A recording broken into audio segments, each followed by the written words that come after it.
Hey guys, and welcome to the 8th episode of Memetaa TV, where today we are basically going to go over the last real major thing you'll have to know about the game, which is what you do with your opponent when you knock them down, aka for most fighting game players, you'll know this is okizeme, and I'm just going to basically go over the 3 major options you have when you knock your opponent down, as well as the the bug feature in this game, which are taunt combos, which a lot of you may have seen in combo videos, or you may be familiar with. I'll kind of give you the gist of how to do them, and how they work in the newest patch, because they did make a few changes. So, for the first part, if you played a fighting game, the basic ideas of Oki still work, any standard ideas. If you knock your opponent down, you're given, all the free time where they're, on the ground, where you can, do jump-ins like this, that are ambiguous, and, whether you're going to cross them up or not, they really just have to guess. Or, they're really going to have to scout really hard with their eyes. So there's things like that. And of course, if you're doing a jump in, then you want to time it as, as close to the ground as possible, because in the case that your opponent tries to stylish move it, the closer you are doing it to the ground, the quicker your recovery and the less likely that your opponent will be able to punish you for it. Technically, if they do it quick enough, they should be able to punish you, but chances are if they hit you too early, they'll hit you in the air, and you'll basically just fall out of whatever they want to do, unless they're really good at hit confirming. So, don't worry too much. If you do a low enough jump in, then chances are your opponent won't be able to do much, and they should just deal with blocking it. And of course, the other option, if you play a character like Kira, for example, you do have tools that you can use when you knock your opponent down. For example, he can throw his coins like that, and those are, I forget if they're still unblockable or not, but your opponent will have to deal with these when they wake up. Directly, they'll either have to block it, they'll have to dodge, they'll have to do something to avoid it. And, obviously you're given the freedom of forcing them to, wake up into blocking, which gives you all the more advantage to continue pressuring them. And, this, functions with any character with traps. For example, Whole Horse can use the Hangman and set up a puddle right next to your opponent, in which case they have to deal with that. What else? Kakuin can set up a, his traps, and then your opponent has to wake up into that, and they're really forced into blocking for a long time. So all sorts of things that take a while to set up. Feel free to use them, because obviously your opponent is knocked down, and remember, because of the cancel system, if you didn't notice, my coin came out really quickly, because you can just do crouching heavy straight into a coin like that. So if you have your combo into that, and then go straight into your coin or your trap or whatever you want to do. So you have the cancel time, and you don't lose that much time setting it up. The other option you have to remember that you have is there are down attacks in this game, so various attacks will hit opponents when they're down, and some are only you can only use them when your opponent is down. But for example, Kira's you can use whenever, but it is his 6H. So say you knock your opponent down, you can do this, and you get extra damage when they're on the ground.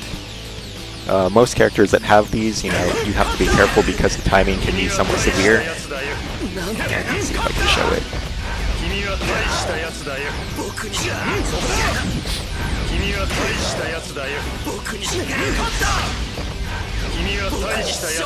Okay, so like that, there are sometimes where they'll, if you time it too late, like if you react too late, or if you're a character that, is trying to do it like off a throw, for example, it's really easy to whiff these sometimes, because some characters, they turn out a little far. I think Wham has a little trouble sometimes. So it's really easy to miss them, and if you do that, then you have all the recovery frames, and you're forced to cancel it, which you obviously don't want to do. You don't have to like waste 1 gauge because you wanted to hit an enemy while they were down. So be careful. But remember, there are a lot of characters that have a lot of options. Kira has, this was recent, but he can actually set a bomb on his opponent while they're down like that, so the light version actually does that. And then, you obviously have the bomb set, which is, very, very strong. So some characters have some really great attacks. Some have, great heat attacks, like Whole Horse that can hit. Joseph also has one that will hit on the ground. Iggy's heart heat attack actually hits opponents while they're on the ground. So you have a lot of options, if you knock your opponent down, that you don't just have to leave them there, and you can actually, get some extra damage. The important thing to remember, obviously, is if you use like these kinds of things, chances are you're going to reset yourself back to neutral Cure is not really a good example of this because his is like a command move and it's actually pretty quick, and you can cancel it into various things like Horn. But most characters like Dio, for example, really his attack leaves him pretty frame disadvantage afterwards. And you know, even though you'll probably still get some advantage frames on your opponent, you know, while they're still waking up, it's very limited, and it's just safe to say that you're getting yourself back to neutral.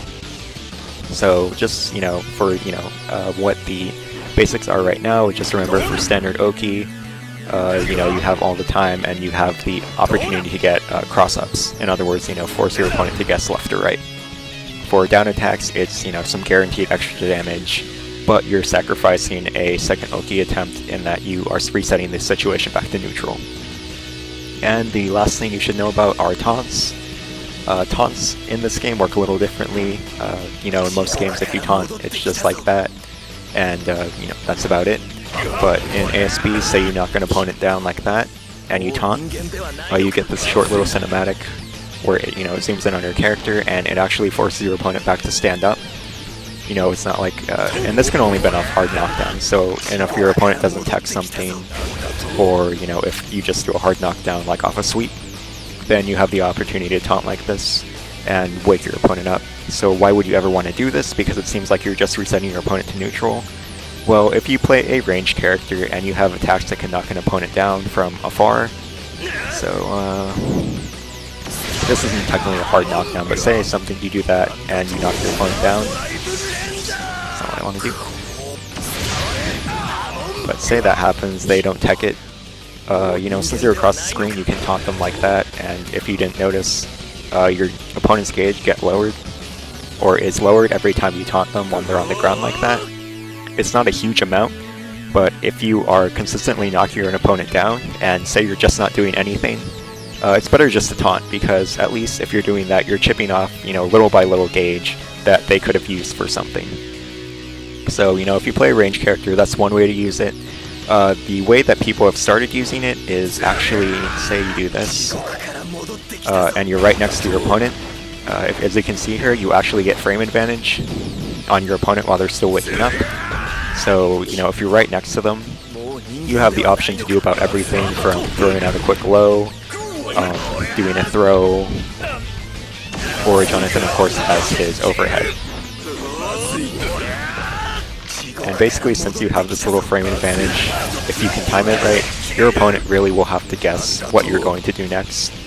Or, you know, it's just like a much more rushed mix-up than usual. I mean, it's the same as if you were standing next to your opponent when they woke up.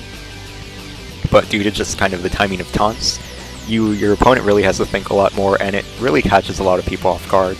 You know, it's kind of gimmicky, but it actually does work pretty well, and, you know, Jonathan players, actually, you know, this is a very nice exploit since you want to stay in your opponent's face, and you don't really have many other options. You know, if you're close to your opponent like this, you can't really do much, but just, you know, taunting to wake them up, and then, you know, doing a mix-up when they get up is a lot better option. I mean, it's not bad to just fish for, you know, jump-ins sometimes, but, you know, if it's a character that has a good wake-up invincible move, like Jotar's, like, Shoryu, it's actually pretty good to, you know, do stuff like this, because chances are you can stuff them before they actually do it, as opposed to where if you're trying to do a jump-in, where it's very likely that they're going to hit you out of it.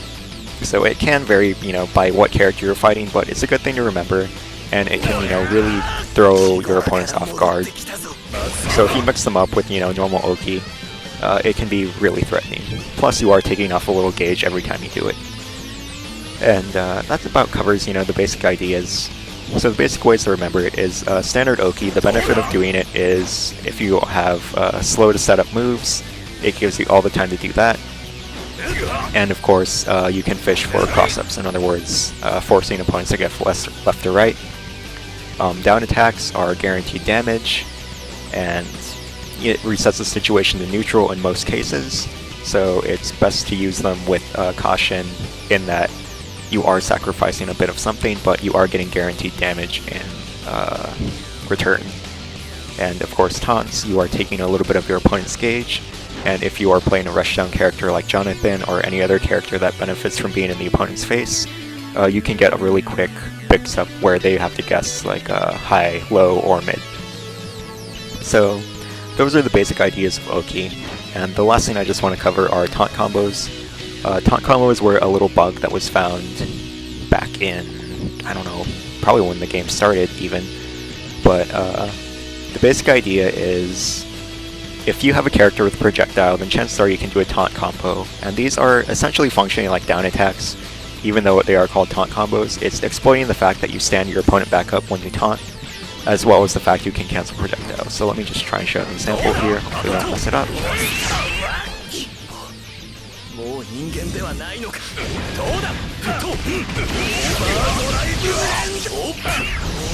Okay, so I kind of dropped it at the end there. But you get the main idea, is if you saw, I physically knocked Kira down, I threw out a projectile, cancel it, and taunted. What happens is Kira wakes up into that projectile, the opponent can't do anything because they're still in hit stun, or counted in hit stun when they're waking up.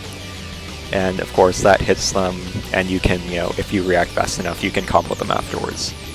Now this seems like a really great thing because, you can use this as much as you want, and that's how it used to be. But they have actually tuned it so as far as I know, and I have seen, you can actually only get once per round, and I believe everybody has agreed that this is how it works for most characters. I'm not sure if there's any characters like Abdul can get around it, but let me try and do it again. Okay, as you see, it didn't work that time. And the thing is, you saw me before, I was taunting on the ground as much as I wanted to.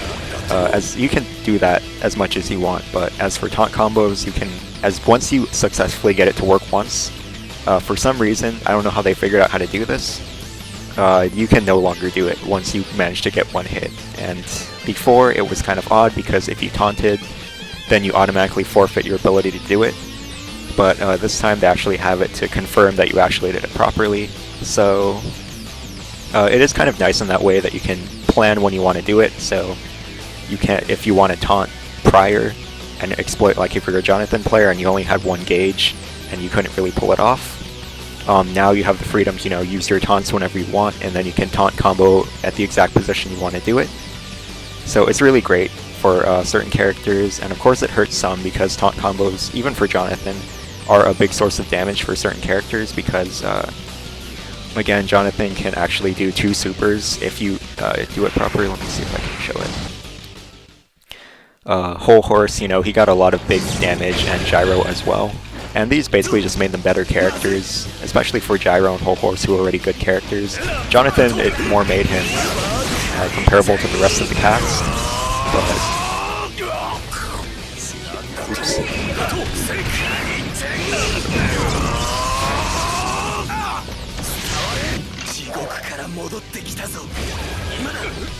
Oops. Okay, so I missed the super afterwards, but technically after that you are able to super again, and you actually do reach across fast enough to hit your opponent. But that's, the examples for Jonathan, and that's, the basic idea of taunt combos. It will vary by character on whose are useful. Like I mentioned before, this is a big part of Jonathan's game. It's a combo or, bread and butter thing that you'll probably have to learn if you want to play him at a high level. Same with Whole Horse and Gyro. They do rely a lot on their taunt combos. And Avdol can get a lot of big damage, or he used to be able to get 100% combo out of his, but I'm pretty sure they patched that out because of, it was mostly because he could do 3 per combo. And there are some characters that can do them, but they're not as useful. I know Valentine's taunt combo is basically a joke. Most of Kakyoin's felt like a joke, but I think they have gotten better. But, that's about all you really need to know. Just know of their existence, know that you can only do them once per round, so if after the round resets, say you take it to final round, then you can do it up to 3 times. And that's about it. So that about covers the stuff I wanted to talk about today, so that is basically all you need to know about ASB. There are some minor things. I'll probably do additional tutorials about stage hazards and the comeback factors, but they're not as big part as the basics I got across to you so far. So, as always, rate, comment, subscribe. I'll see when I get that next tutorial up, if I do want to do it soon, or if I want to do a character tutorial first, on account the game is going to be released soon. And I would want to break down characters for everybody proper this time, not like Anna Sweet. So, that's it. And thanks for watching, guys, especially if you watched all these basic tutorials. Congratulations on making it through. You basically graduated from the ASB class. And have fun, and I hope you enjoyed it. So thanks for watching, guys.